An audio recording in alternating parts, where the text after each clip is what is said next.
বাগেরহাট 4। মাননীয় স্পিকার, আপনাকে ধন্যবাদ।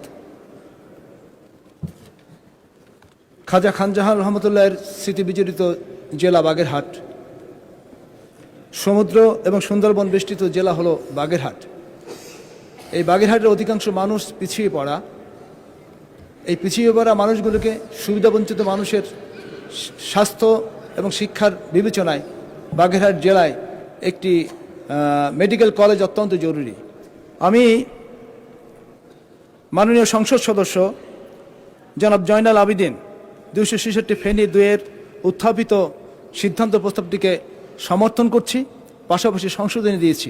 আমার সংশোধনী হলো ফেনী জেলার পরে, ফেনী জেলা সদরের পরে বাগেরহাট জেলায় একটি মেডিকেল কলেজ প্রতিষ্ঠিত করা হোক। এই প্রস্তাবটি আমি মহান সংসদে আপনার মাধ্যমে উত্থাপন করছি।